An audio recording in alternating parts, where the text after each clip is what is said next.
C'est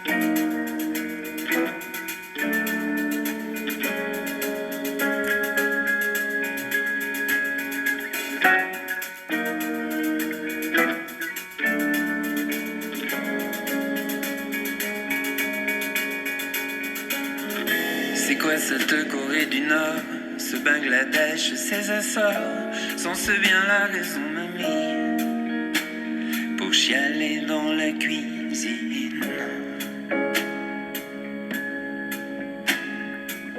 Danemark serait-il en feu? Charlane déjà, la grippe bleue, sont ce bien la raison, mamie, pour chialer dans la cuisine. Bonjour, nous sommes réunis aujourd'hui pour évoquer la chanson La pharmacienne d'Yvetot, parue dans Morituri, album sorti en 2016. Alors cette chanson est très riche, elle est bourrée de locutions géographiques et de références historiques. Nous allons essayer de voir aujourd'hui ensemble si qu'est-ce que ça peut vouloir dire, qu'est-ce que cela évoque, quel est le sens général de cette chanson. Alors donc là, on démarre avec la Corée du Nord. Donc la Corée du Nord, régime totalitaire que tout le monde connaît. Alors si on revient un tout petit peu, très vite, sur les origines de la guerre de Corée, qui s'est déroulée du 25 juin 1950 au 27 juillet 1953, pour Séoul, la guerre a été déclenchée par une agression nord-coréenne, selon un plan établi préalablement en liaison avec Moscou, ce qui était avéré par l'ouverture des archives soviétiques. Pour Pyongyang, le franchissement par ses troupes du 38e parallèle est la riposte à une attaque surprise de l'armée sud-coréenne sous commandement de conseillers américains. Donc deux blocs antagonistes qui se sont affrontés. Le Bangladesh maintenant est évoqué. Alors, qu'est-ce que c'est que le Bangladesh? C'est un pays situé au nord du golfe du Bengale, quasiment enclavé dans l'Inde. Il a une petite frontière commune avec la Birmanie. Cette enclave est importante pour comprendre la suite.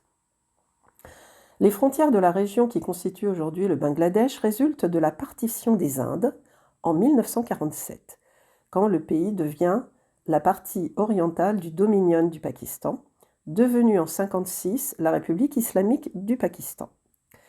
Le lien entre les deux parties du Pakistan, fondées sur leur religion majoritaire commune, l'islam, s'est révélé fragile face aux 1600 km qui les séparaient. Soumis à une discrimination politique et linguistique, l'ourdou étant proclamé langue officielle du Pakistan, ainsi qu'à une négligence économique de la part du pouvoir aux mains du Pakistan occidental, les Bengalis, donc les Bengalis, nous y revoilà, les Bengalis du Pakistan oriental déclarent l'indépendance en 1971, appuyés à la fois par l'Inde et par l'URSS.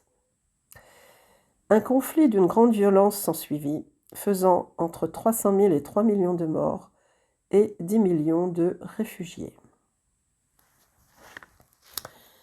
Nous sommes là en présence déjà de deux conflits très violents et qui ont entraîné la mort de beaucoup de personnes. Embrayons sur les Açores. Alors les Açores, qu'est-ce que ça nous évoque, hormis le fait que ce soit des îles au large des îles portugaises, au large de l'Afrique? Eh bien, quand on gratte un tout petit peu, quand on va chercher, on s'aperçoit que le 16 mars 2003, il y eut un sommet, appelé le sommet des Açores, qui a réuni le président américain George Bush, le premier ministre britannique Tony Blair, le président du gouvernement espagnol José María Aznar et le premier ministre portugais José Manuel Barroso, afin d'évoquer la future intervention en Irak, à laquelle ils sont tous les quatre favorables. Donc une troisième référence à un conflit guerrier. Alors ce Danemark serait-il en feu? Qu'est-ce que ça peut vouloir dire, Danemark serait-il en feu? Eh bien, il faut pour cela savoir que le Danemark est un pays qui est resté neutre. Le Danemark s'oppose durant deux guerres à la Confédération germanique et est défait à l'issue de la Seconde Guerre du Schleswig de 1864, au terme de laquelle il est contraint de céder son territoire méridional, le duché de Schleswig, qu'il ne recouvrera qu'en partie après la Première Guerre mondiale, bien que le pays y soit demeuré neutre. Donc voilà, nous y sommes. Le Danemark est demeuré neutre pendant la Première Guerre mondiale. Donc je suppose que ce Danemark serait-il en feu, tiens, le Danemark n'est plus neutre, le Danemark se réveille, le Danemark prend position.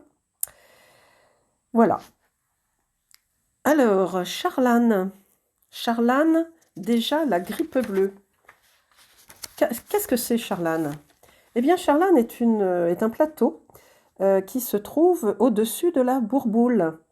On peut y accéder soit à pied par le départ du parc Fenestre ou par différents sentiers, dont les chemins des investissements, soit en voiture par la D219. Le sentier de la Boncière relie le centre de la Bourboule au plateau de Charlane en 1h15.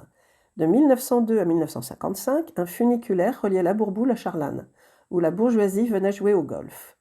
Le plateau à 1250 mètres permet de profiter d'une belle vue sur les montagnes environnantes. En hiver, l'endroit est investi par les skieurs de fond, les randonneurs en raquettes et les luges. Donc là, nous sommes dans quelque chose un quartier privilégié et un endroit également privilégié. La grippe bleue. Le terme a été connu suite à la diffusion d'un épisode des Experts Manhattan dont le titre était Blue Flu en anglais, autrement dit la grippe bleue. Renseignement pris, il s'agit d'un euphémisme pour désigner le fait de se faire porter malade pour ne pas aller travailler. Et l'expression, tenez-vous bien, serait née dans la police qui porte un uniforme bleu, dont ce genre d'épidémie est le moyen habituel de protestation, puisqu'elle n'a pas le droit de faire grève. On dit aussi dans le monde militaire se faire porter pâle.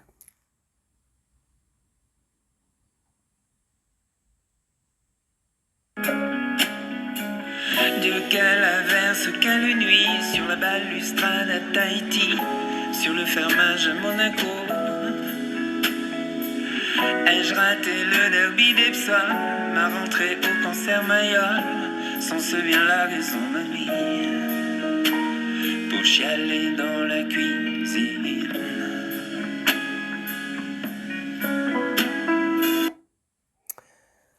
Alors, la balustrade à Tahiti, qu'est-ce que ça peut bien être?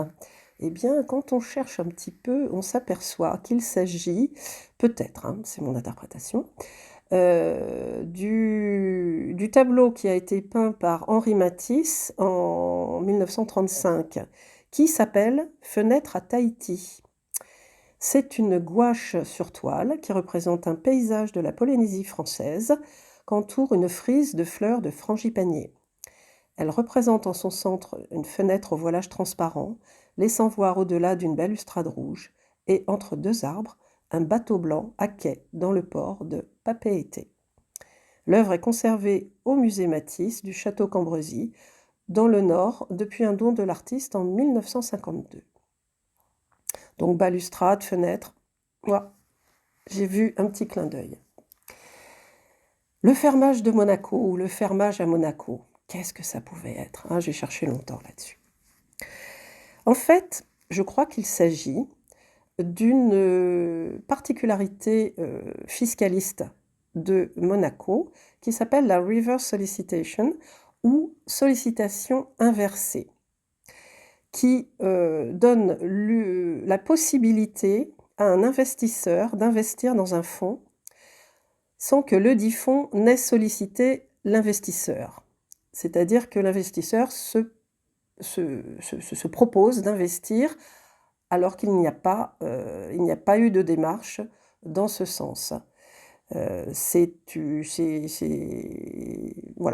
espèce de marketing inversé. Ça s'appelle marketing inversé. Alors il y a eu une loi qui est la loi 1515 qui est entrée en vigueur en décembre 2021, qui a apporté des modifications sur cette disposition fiscaliste, mais il y a eu tellement d'exceptions à cette règle que cette loi n'est quasiment pas applicable en l'état.